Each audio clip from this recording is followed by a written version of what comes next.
বিসমিল্লাহির রহমানির রহিম। আসসালামু আলাইকুম। তস্কারস কিচেন থেকে আপনাদের জন্য আরেকটা রেসিপি নিয়ে এসেছি। আজকে আপনাদের সাথে আমি মাছের ডিমের একটা চচ্চড়ি রেসিপি শেয়ার করব। ডিমের চচ্চড়িটার জন্য আমি কি কি নিয়েছি সেটা আপনাদের সাথে শেয়ার করছি। প্রথমে আমি ফ্রাই প্যানে পরিমাণ মতো তেল নিয়েছি, সয়াবিন তেল। তারপরে 2টা পেঁয়াজ কুচি নিলাম, 4-5 কোয়া রসুন কুচি করে নিয়েছি ছোট ছোট, 1 ইঞ্চি পরিমাণ আদাকে ছোট কুচি করে নিয়েছি, আর ধনিয়া পাতা।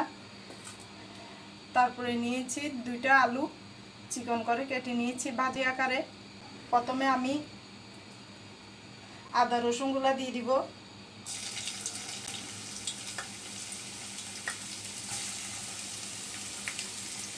দুই মিনিট একটু আদা রসুন ভেজে নিব, তারপরে পেঁয়াজ কুচিটা দিব। এবার দিয়ে দিচ্ছি পেঁয়াজ কুচি। পেঁয়াজটা একটু হালকা ভাজা করে নেব। পেঁয়াজ হালকা ভাজা হওয়ার আগে আমি আলু কুচিটা দিয়ে দিচ্ছি। আলুটা আমার 50% সিদ্ধ করে ফেলতে হবে। দিয়ে দিচ্ছি পরিমাণ মতো লবণ।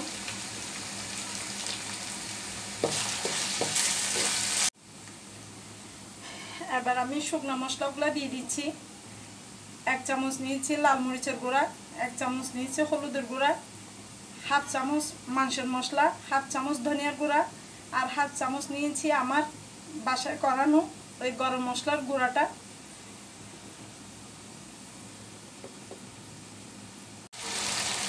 এইটা এবার দিয়ে দেবো আমি মাছের ডিম।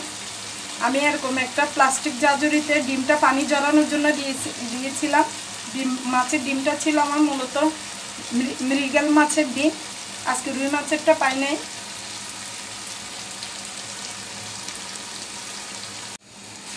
দিয়ে দিচ্ছি 5টা কাঁচামরিচ, অল্প করে ফালি করে দিয়েছি একটু ঝাল বের হওয়ার জন্য।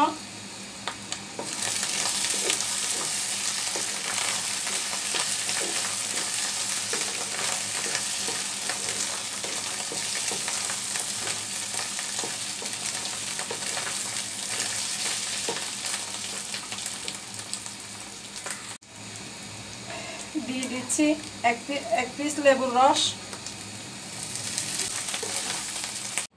দিচ্ছি।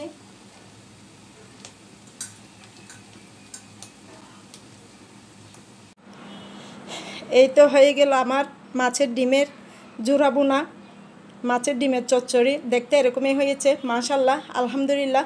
আপনারা একবার ট্রাই করে দেখবেন, খুব মজার একটা রেসিপি। আমার এই রেসিপিটা আপনাদের ভালো লেগে থাকলে এই রেসিপিটাকে একটা লাইক দিবেন, কমেন্ট ও শেয়ার করে দেবেন যেন সবার কাছে পৌঁছে যায়। আপনাদের সবার সহযোগিতা কামনা করছি। আজ এই পর্যন্তই। আল্লাহ হাফেজ। আসসালামু আলাইকুম।